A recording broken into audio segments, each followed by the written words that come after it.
Well, good afternoon, everybody. Welcome to the White House. And welcome to the United States of America. And that includes even our friends from Ghana who beat us in the World Cup. Where are you? Over there? It's all right. It was close. We'll see you in 2014. It's my great privilege to welcome all of you to this Young African Leaders Forum. You've joined us from nearly 50 countries. You reflect the extraordinary history and diversity of the continent. You've already distinguished yourselves as leaders in civil society and development and business and faith communities, and you've got an extraordinary future before you. In fact, you represent the Africa that so often is overlooked, the great progress that many Africans have achieved and the unlimited potential that you've got going forward into the 21st century. Now, I called this forum for a simple reason. As I said when I was in Accra last year, I don't see Africa as a world apart. I see Africa as a fundamental part of our interconnected world. Whether it's creating jobs in a global economy or delivering education and healthcare, combating climate change, standing up to violent extremists who offer nothing but destruction, or promoting successful models of democracy and development. For all this, we have to have a strong, self-reliant, and prosperous Africa. So the world needs your talents and your creativity. We need young Africans who are standing up and making things happen, not only in their own countries, but around the world. And the United States wants to be your partner. So I'm pleased that you've already heard from Secretary of State Clinton and that we're joined today by leaders from across my administration who are working to deepen that partnership every day. You know, I can't imagine a more fitting time for this gathering. This year, people in 17 nations across sub-Saharan Africa are proudly celebrating 50 years of independence. And by any measure, 1960 was an extraordinary year. From Senegal to Gabon, from Madagascar to Nigeria, Africans rejoiced in the streets as foreign flags were lowered and their own were hoisted up. So in 12 remarkable months, nearly one-third of the continent achieved independence, a burst of self-determination that came to be celebrated as the Year of Africa. At long last, these Africans were free to chart their own course and to shape their own destiny. Now, 1960, of course, was significant for another reason. Here in the United States of America, it was the year that a candidate for president first proposed an idea for young people in our own country to devote a year or two abroad in service to the world. And that candidate was John F. Kennedy. And that idea would become the Peace Corps, one of our great partnerships with the world, including with Africa. Now, the great task of building a nation is never done. Here in America, more than 2 centuries since our independence, we're still working to perfect our union. Across Africa today, there's no denying the daily hardships that are faced by so many. The struggle to feed their children, to find work, to survive another day. And too often, that's the Africa that the world sees.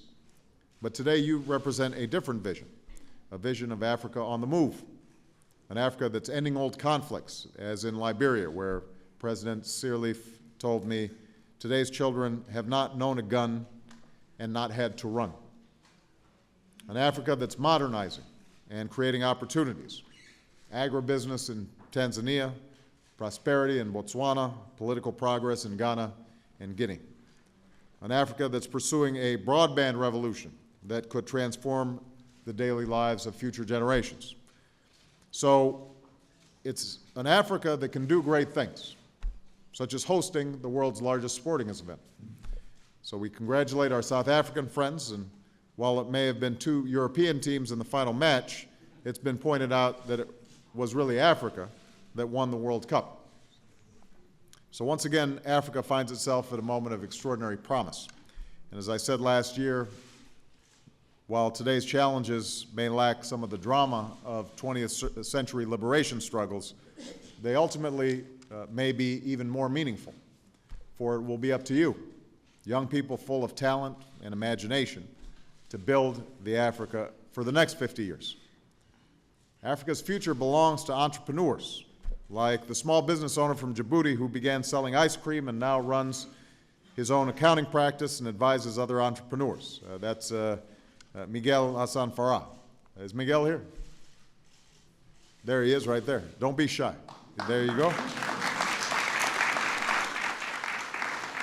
As you work to create jobs and opportunity, America will work with you, promoting the trade and investment on which growth depends. That's why we're proud to be hosting the AGOA Forum this week to expand trade between our countries, and today I'll also be meeting with trade, commerce, and agricultural ministers from across sub-Saharan Africa. It's also why our historic food security initiative isn't simply about delivering food, it's about sharing new technologies to increase African productivity and self-sufficiency. Now, no one should have to pay a bribe to get a job or to get government to provide basic services. So, as part of our development strategy, we're emphasizing transparency, accountability, and a strong civil society, the kind of reform that can help unleash transformational change. So Africa's future also belongs to those who take charge of that kind of transparency and are serious about anti-corruption measures. Africa's future belongs to those who take charge of their health, like the HIV/AIDS counselor from Malawi who helps others by bravely sharing her own experience of being HIV positive. That's Tamara Banda. Where's Tamara? There she is right there. Thank you, Tamara. So our global health initiative is not merely treating diseases, it's strengthening prevention and Africa's public health systems. And I want to be very clear, we've continued to increase funds to fight HIV/AIDS to record levels, and we'll continue to do whatever it takes to save lives and invest in healthier futures. Africa's future also belongs to societies that protects the rights of all its people, especially its women, like the journalist in Ivory Coast who has championed the rights of Muslim women and girls, Amanita Kanekone. Where is Amanita? There she is right there. To you and to people across Africa, know that the United States of America will stand with you as you seek justice and progress and human rights and dignity for all people. So the bottom line is this: Africa's future belongs to its young people, including a woman who inspires young people across Botswana with her popular radio show called The Real Enchilada. And that's Tumi Ramsden. Where's Tumi? Right here, The Real Enchilada. As all of you pursue your dreams, as you go to school, you find a job, you make your voices heard, you mobilize people, America wants to support your aspirations. So we're going to keep helping empower African youth, supporting education, increasing educational exchanges, like the one that brought my father from Kenya in the days when Kenyans were throwing off colonial rule and reaching for a new future. And we're helping to strengthen grassroots networks of young people who believe, as they're saying in Kenya today, yes, youth can. Yes, youth can. So now, this is a forum, so we've devoted some time where I can answer some questions. I don't want to do all the talking. I want to hear from you about your goals and how we can partner more effectively to help you reach them. And we want this to be the beginning of a new partnership and create networks that will promote opportunities for years to come. But I do want to leave you with this. You are the heirs of the independence generation that we celebrate this year. Because of their sacrifice, you were born in independent African states. And just as the achievements of the last 50 years inspire you, the work you do today will inspire future generations. So I understand, Tumi, you like to tweet. And she shared words that have motivated so many. This is what Tumi said. If your actions inspire others to dream more, to learn more, to do more, and become more, then you are a leader. So each of you are here today because you are a leader. You've inspired other young people in your home countries. You've inspired us here in the United States. The future is what you make it, and so if you keep dreaming and keep working and keep learning and don't give up, then I'm confident that your countries and the entire continent and the entire world will be better for it. So thank you very much, everybody.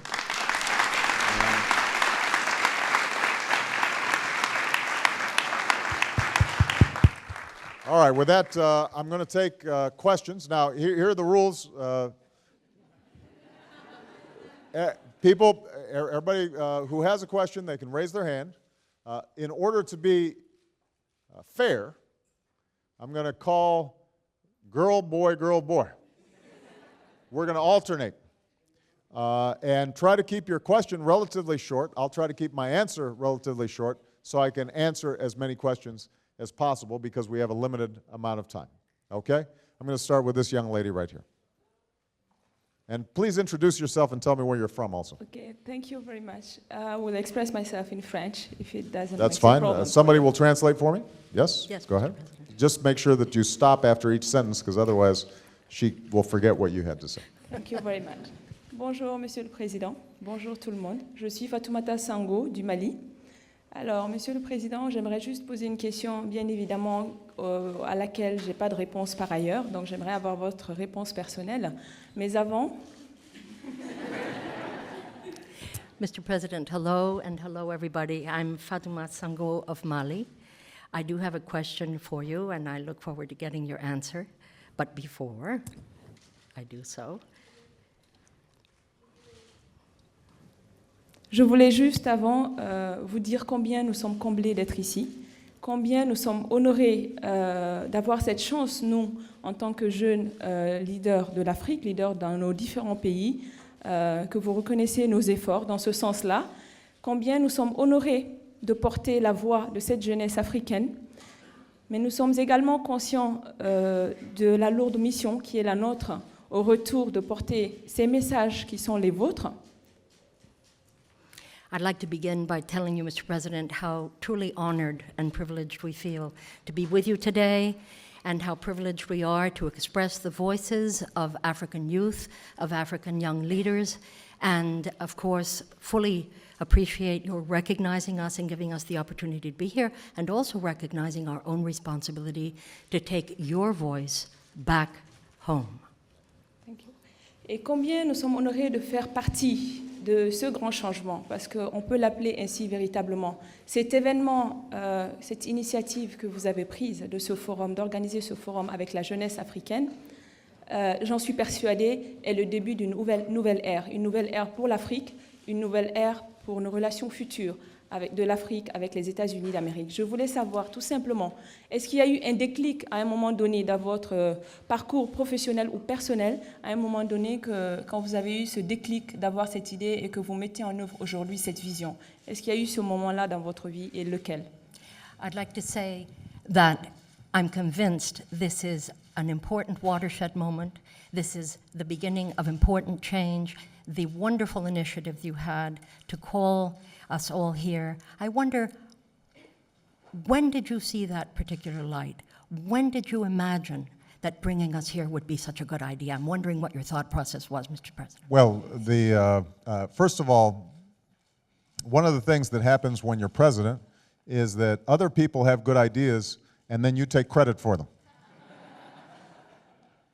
So I want to make sure that I don't take credit for my ideas, or for these ideas, because the truth is my staff works so hard in trying to find new ways that we can communicate not just to the heads of state, but also at the grassroots. And the reason, I think, is because when you think about Africa, Africa is the youngest continent. Many of the countries that you represent, half of the people are under 30. And oftentimes, if all you're doing is talking to old men like me, then you're not reaching the people who are going to be providing the energy, the new initiatives, the new ideas And so we thought that it would be very important for us to have an opportunity to bring the next generation of leaders together. That's point number one. Point number two, and I'm going to be blunt occasionally during this forum, so I hope you don't mind. Sometimes the older leaders get into old habits, and those old habits are hard to break. And so part of what we wanted to do was to communicate directly to people who may not assume that the old ways of doing business are the ways that Africa has to do business. So in some of your countries, freedom of the press is still restricted. There's no reason why that has to be the case. There's nothing inevitable about that. And young people are more prone to ask questions, why shouldn't we have a free press? In some of your countries, it is, the problem of corruption is chronic. And so, people who've been doing business in your country for 20, 30 years, they'll just throw up their hands and they'll say, that's the way it is. But Robert Kennedy had a wonderful saying where he said, some people see things and ask why, and others see things that need changing and ask why not. And so I think that your generation is poised to ask those questions. Why not? Why shouldn't Africa be self-sustaining agriculturally? There's enough arable land that if we restructure how agriculture and markets work in Africa, not only could most countries in Africa feed themselves, but they could export those crops to help feed the world. Why not? New infrastructure. It used to be that you had to have telephone lines and very capital intensive in order to communicate. Now we have the internet and broadband and cell phones, and so the entire continent may be able to leapfrog some other places that were more highly developed and actually reach into the future of communications in ways that we can't even imagine yet. Why not? So that's the purpose of this. I also want to make sure that all of you are having an opportunity to meet each other because you can reinforce each other as you are struggling and fighting in your own countries for a better future. You will now have a network of people that help to reinforce what it is that you're trying to do, and you know that sometimes change makes you feel lonely. Now you've got a group of people who can help reinforce what you're doing. Okay, it's a gentleman's turn. Yeah, this is why they're leaders. Everybody has something to say. But you don't have to snap. No, it's a guy's turn. This gentleman right here. Mr. President, my name is Bai Best from Liberia. The late Dr. Solomon Carter Fuller was the first black psychiatrist in America and probably in the world. In my country, in Liberia, where there are a lot of great people who make landmark accomplishments both in their nation and in the world, many of them are not recognized for their accomplishments. Today, Dr. Fuller's name is etched. There's a psychiatric center named in his honor at a place in Boston. There are many other young African and young Liberian talented people who have great ideas and who want to come back home and contribute to their countries, to the development of their peoples. But many times, their efforts, their patriotic efforts, are stifled by corrupt or sometimes jealous officials in government and in other sectors. It's an age-old problem. Many times they want to seek, that basically leads them to seek greener pastures and better appreciation abroad instead of coming back home. What are your thoughts on this? Well, look,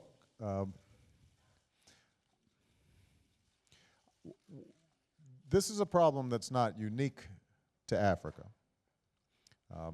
Given different stages of development around the world, one of the problems that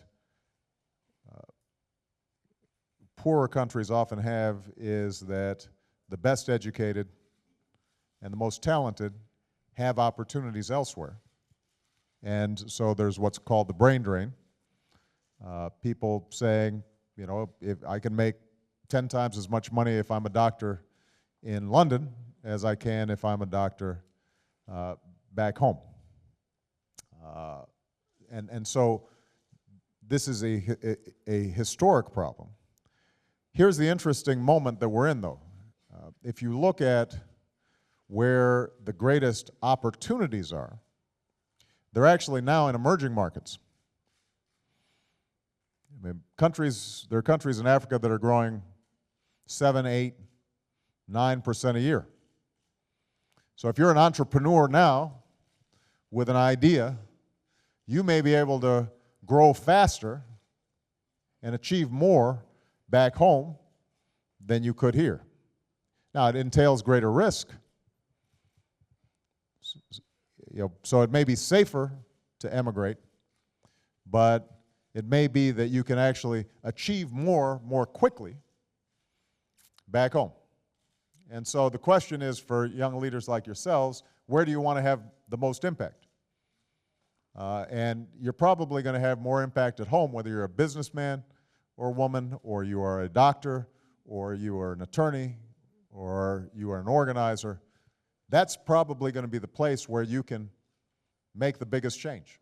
Now, you're absolutely right, though, that the conditions back home have to be right where you can achieve these things. So if you want to go back home and start a business and it turns out that you have to pay too many bribes to just get the business started, at some point you may just give up. And that's why one of the things that we're trying to do, working with my team, when we emphasize development, good governance is at the center of development. It's not separate. Sometimes people think, well, that's a political issue and then there's an economic issue. No. If you have a situation where you can't start a business or people don't want to invest because there's not a clear sense of rule of law, that is going to stifle development.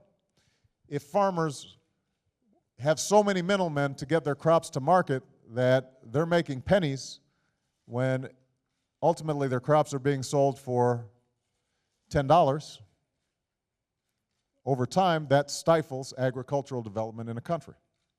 So what we want to do is make sure that in our interactions with your governments, we are constantly emphasizing this issue of good governance, because I have confidence that you'll be able to figure out what changes need to be made in your country.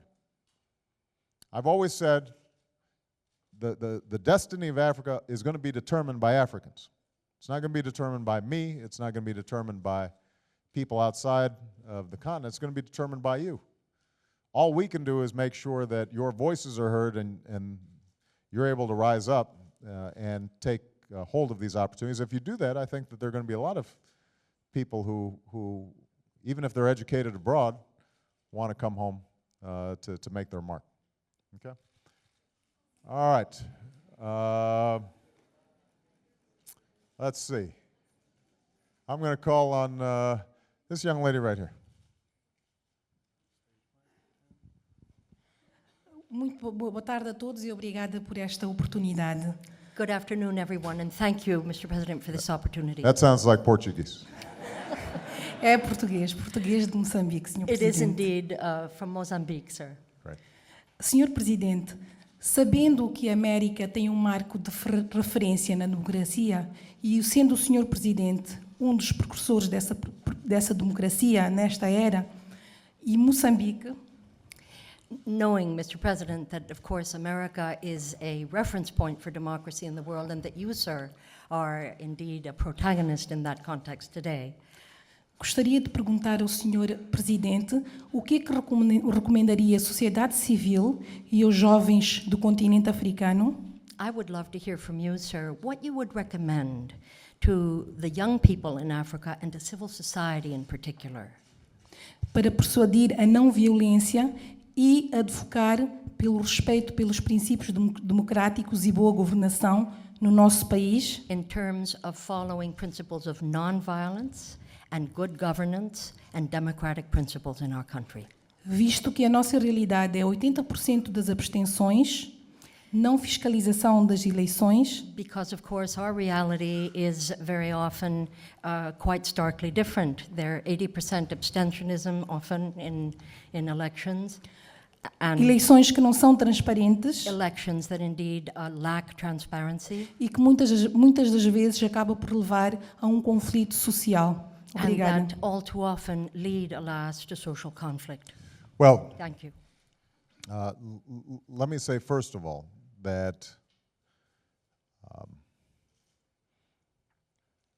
if you are, just as I said that you can't separate politics from economics, you can't separate conflict from development. So the constant conflict, often ethnically based conflict, that has taken place in Africa is a profound detriment to development, and it's self-reinforcing. If you have conflict and violence, that scares off investors, that makes it more difficult for business people to create opportunities, which means that young people then don't have work, which means that they are more prone to be recruited in violent conflicts, and you can get a vicious cycle. So I am a profound believer in not looking at violence as a solution to problems. And I think the moral and ethical power that comes with nonviolence when properly mobilized is profound. Number two, I think the most important thing that maybe young people here can do is to promote the values of openness, transparency, honest debate, civil disagreements within your own groups and your own organizations, because that forms good habits. You know, if you are part of an organization, and I'm going to speak to the men here in particular, if you are part of an organization where you profess democracy, but women don't have an equal voice in your organization, then you're a hypocrite, right? And that is something that, and that is something that we have to be honest about. Oftentimes, women are not getting the same voice in African countries, despite the fact that they are carrying more than their fair share of burdens. So within your own organizations, within your own networks, modeling good democratic practices, listening to people who you disagree with respectfully, making sure that everybody gets a seat at the table. All those things, I think, are very important, because part of what what I'm hoping for is that some of you will end up being leaders of your country some days. And if you think about it, you know, back in the 1960s, when all these, your grandparents, great-grandparents were obtaining independence, fighting for independence, the first leaders, they all said they were for democracy. And then what ends up happening is you've been in power for a while, and you say, well, I must be such a good ruler that it is for the benefit of the people that I need to stay here. And so then you start changing the laws, or you start intimidating and jailing opponents. And pretty soon, young people just like yourself, full of hope and promise, end up becoming exactly what they fought against.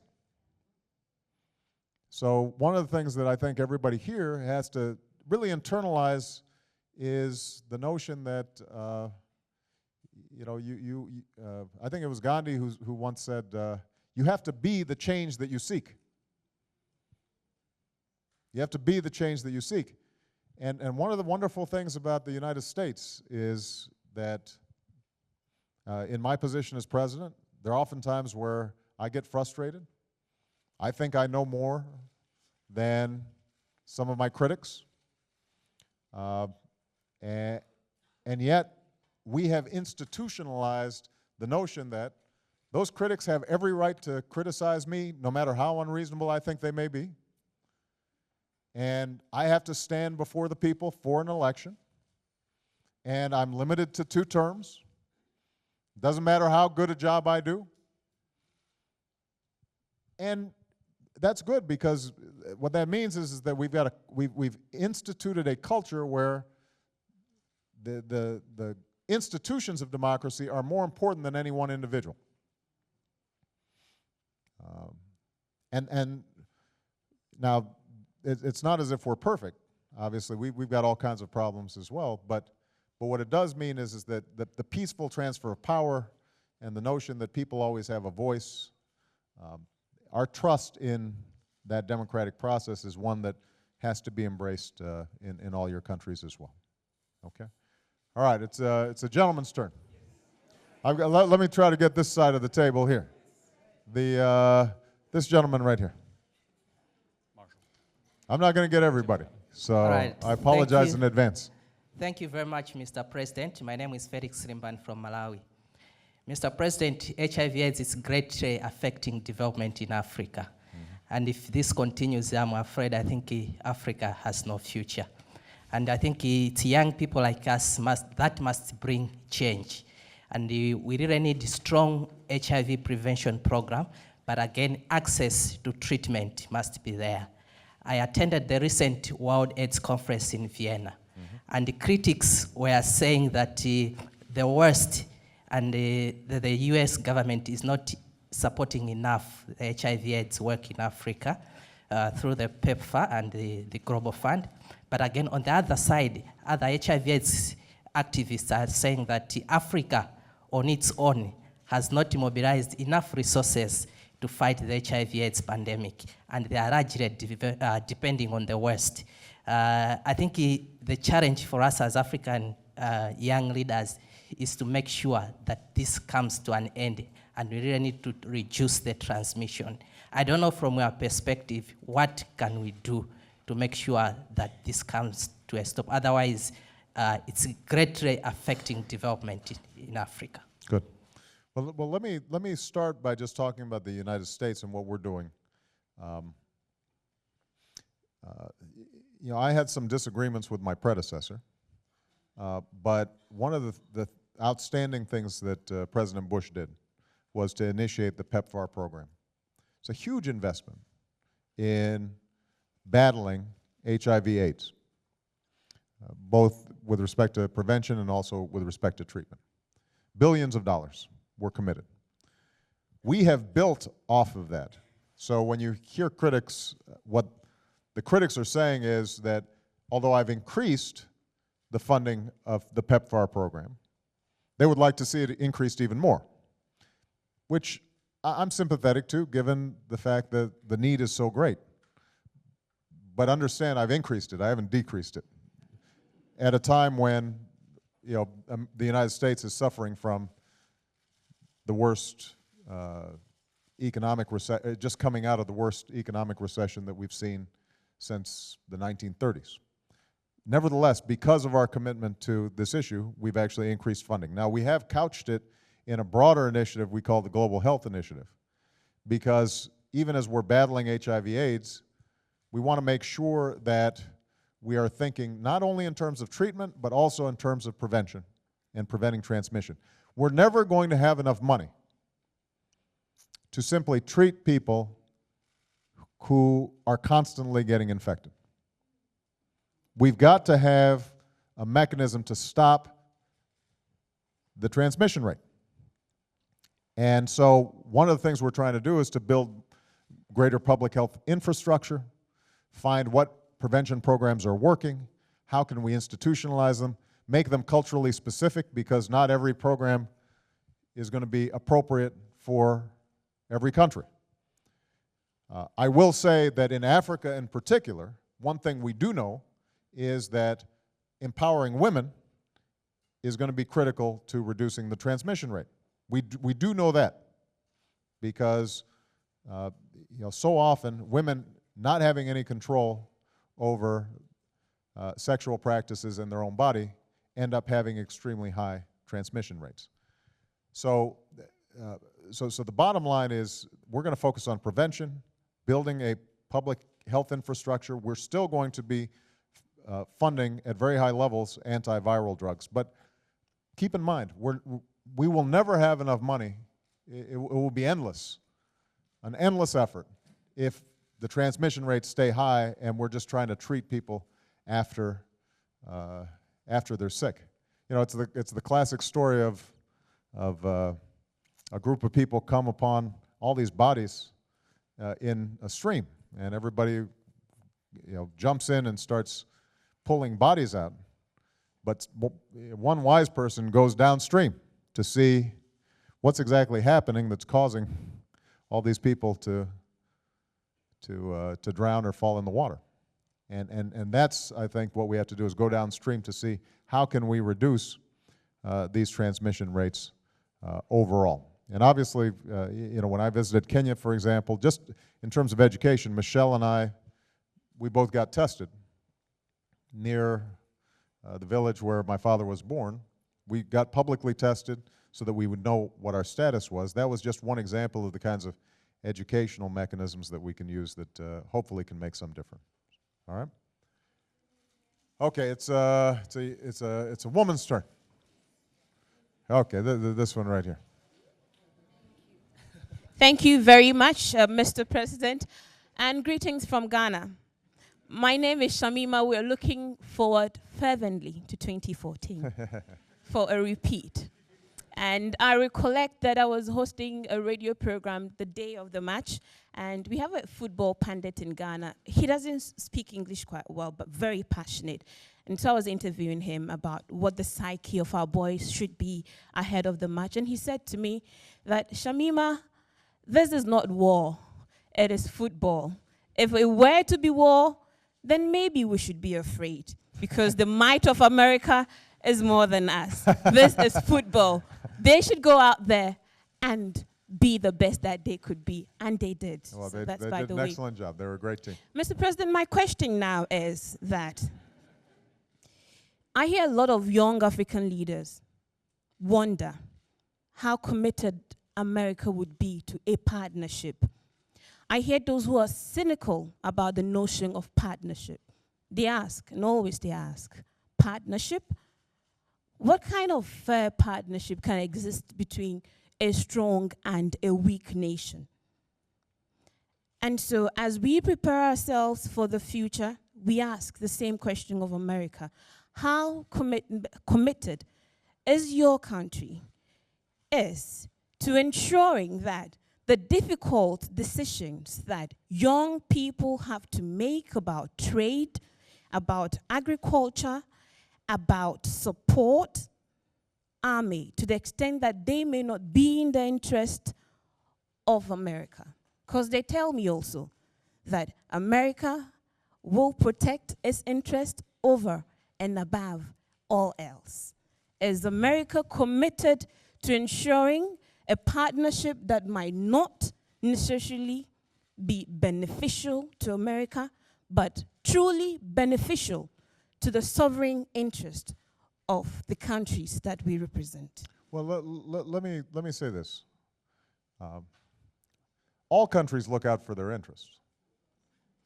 So, and I'm the President of the United States, so my job is to look out for the people of the United States. That's my job, right? And that's, now, I actually think, though, that the interests of the United States and the interests of the continent of Africa greatly overlap. We have a huge interest in seeing development throughout Africa because we are a more mature economy. Africa is a young and growing economy. And if you can buy more iPods and buy more products and buy more services and buy more tractors from us that we can sell to a fast-growing continent, that creates jobs here in the United States of America. We have a huge interest in your public health systems, because if we're reducing greatly HIV/AIDS transmissions in Africa, then that will have a positive effect on HIV rates internationally because of the transmigration of diseases back and forth in an international world. And not to mention, if I'm not spending all this money on PEPFAR, that's money I can spend somewhere else. So I'm going to be incentivized to see Africa do well. That's in our interests. And the truth of the matter is that whereas with some regions of the world, we do have some genuine conflicts of interest. Let's say on trade, for example.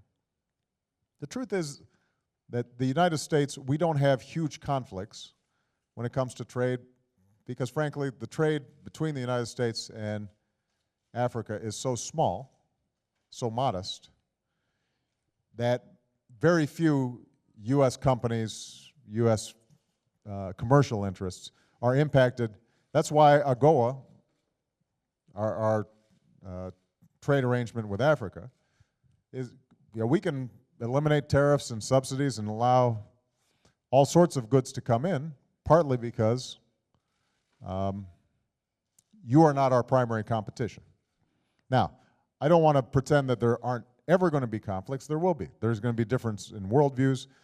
There are going to be some agricultural products where there's certain interest in the United States or there's certain interest in Europe that want to prevent those from coming in, even though in the aggregate it would not have a huge impact on the U.S. economy. And so there are going to be occasional areas of tension. But overall, the reason you should have confidence that we want a partnership is because your success will enhance our position rather than reduce it. Also, Africa has some of our most loyal friends. I mean, every survey that's taken, when you ask what continent generally has most positive views about America, turns out Africa generally has a positive view of America and positive experiences. So I think that you should feel confident, even if I'm not president, that the American people genuinely want to see Africa succeed. What the American people don't want is to feel like their efforts at helping are wasted. So if, at a time of great constraint, we are coming up with aid, those aid dollars need to go to countries that are actually using them effectively. And if they're not using them effectively, then they should go to countries that are. And one of the things that I've said to my development team is, I want us to have high standards in terms of performance and evaluation when we have these partnerships. Because a partnership is a two-way street. It means that on the one hand, we're accountable to you, and we have to listen to you and make sure that any plans that we have developed indigenously. On the other hand, it also means you're accountable. So you can't just say, give me this, give me that, and then if it turns out that it's not working well, that's not your problem, right? It has to be a two-way street. Okay. Looks like this side has not gotten a question here. So how about this gentleman right here? Thank you, Mr. President. My name is Sidney Chisi from Zimbabwe. Currently, our government is in a transition between the former ruling parties, ZANU-PF, and the Movement for Democratic Change. And within the same context, Zimbabwe is currently under restrictive measures, especially for those who are party in line with Robert Mugabe under the ZIDERA Act. How has been the success of ZIDERA post the formation of the inclusive government, because in Zimbabwe, Robert Mugabe is still using the rhetoric of sanctions, racist, property rights abuse, human rights abuse, and violation to the rule of law. How has been the success of that towards the implementation, the success of the growth of young people? Well, you probably have a better answer than me. So you should be sharing with our team what you think would make the most sense. I'll be honest with you, I'm heartbroken when I see what's happened in Zimbabwe. I think Mugabe is an example of a leader who came in as a liberation fighter, and I'm just going to be very blunt. I do not see him serving his people well. And the abuses, the human rights abuses, the violence that's been perpetrated against opposition leaders, I think is terrible. Now, Tsvangirai has tried to work, despite the fact that he himself has been beaten and imprisoned. He has now tried to work to see if there's a gradual transition that might take place. But so far, the results have not been what we had hoped. And you know, this always poses a difficult question for U.S. foreign policy, because on the one hand, we don't want to punish the people for the abuses of a leader.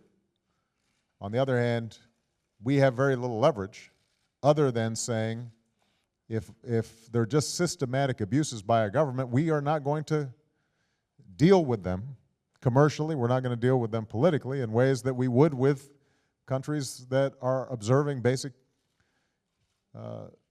human rights principles. And so, you know, there have been discussions when I've traveled with leaders in the southern African region about whether or not sanctions against Zimbabwe are or are not counterproductive. I will tell you, I would love nothing more than to be able to open up greater diplomatic relationships and economic and commercial relationships with Zimbabwe. But in order to do so, we've got to see some signal that it will not simply entrench the same past abuses, but rather will move us in a new direction that actually helps the people. And Zimbabwe is a classic example of a country that should be the breadbasket for an entire region. It's a spectacular country. Now, it had to undergo a transition from white minority rule that was very painful and very difficult. But you know, they have chosen a path that's different than the path that South Africa chose.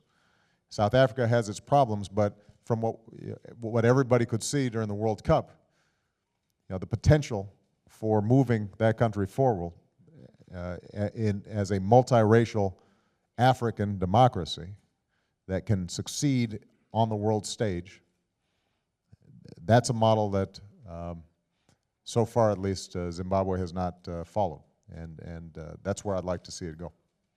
All right? How much more time do I have, guys? Last question? I'm sorry. Last question. Last question. No, it's a young lady's turn. It's this one right here. Good afternoon, Mr. President, Your Excellencies. My name is Najma Ahmed Abdi. I'm from Somalia. I came all the way here with one question, and that is living in conflict in a country that has confused the whole world, and being part of the diaspora that went back to risk our lives in order to make Somalia a better place, especially with what we're going through right now. How much support do we expect from the US? And not support just in terms of financially or aid, but support as an ear, as a friend, as somebody who hears and listens to those of us who are putting our lives and our families at risk to defend humanity. Well, I think you will have enormous support from the people of the United States when it comes to trying to create a structure and framework in Somalia that works for the Somali people. Now, the history of Somalia over the last 20 years has been equally heartbreaking, if not more so. I mean, you have not had a effective, functioning government that can provide basic services. It's been rife with conflict. And now the entire region is threatened because of radical extremists who have taken root in Somalia, taking advantage of what they perceive to be a failing state, to use that as a base to launch attacks, most recently in Uganda. And obviously, you know, the United States expresses its deepest condolences to the lives that were lost in Kampala at the very moment of the World Cup. And it offered two contrasting visions. You have this wonderful, joyous celebration in South Africa at the same time as you have a terrorist explosion in Kampala. So we desperately want Somalia to succeed, and this is another example of where our interests intersect. If you have extremist organizations taking root in Somalia, ultimately that can threaten the United States, as well as Uganda, as well as Kenya, as well as the entire region. So right now you've got a transitional government that is making some efforts. I don't think anybody expects Somalia anytime in the next few years to suddenly be transformed into a model democracy. Whatever governance structures take place in Somalia have to be aware of the tribal and traditional structures and clan structures that exist within Somalia. But certainly what we can do is create a situation where people, young people are not carrying around rifles, shooting each other on the streets. And we want to be a partner with Somalia in that effort, and we will continue to do so. And some of it's financial, some of it is developmental, some of it is being able to help basic infrastructure. In some cases, we may try to find a portion of the country that is relatively stable and start work there to create a model that the rest of the country can then look at and say, this is a different path than the one that we're taking right now. But in the end, I think that this metaphor of the success of the World Cup and the bombing shows that each of you are going to be confronted with two paths. There's going to be a path that takes us into a direction of more conflict, more bloodshed, less economic development, continued poverty, even as the rest of the world races ahead, or there's a vision in which people come together for the betterment and development of their own country. And for all the great promise that's been fulfilled over the last 50 years, I want you to understand, because I think it's important for us to be honest with ourselves, Africa has also missed huge opportunities for too long. And I'll just give you one example. When my father traveled to the United States and got his degree, in the early 60s, the GDP of Kenya was actually on par, maybe actually higher than the GDP of South Korea. Think about that. All right? So when I was born, Kenya per capita might have been wealthier than South Korea. Now, it's not even close. Well, that's 50 years that was lost in terms of opportunities. When it comes to natural resources, when it comes to the talent and potential of the people, there's no reason why Kenya shouldn't have been on that same trajectory. And so 50 years from now, when you look back, you want to make sure that the continent hasn't missed those opportunities as well. We want to make sure of that as well. And the United States wants to listen to you and work with you And so when you go back and you talk to your friends and you say, what was the main message the President had? We are rooting for your success, and we want to work with you to achieve that success. But ultimately, success is going to be in your hands. And being a partner means that we can be there by your side, but we can't do it for you. All right? Okay, thank you very much, everybody. Thank you.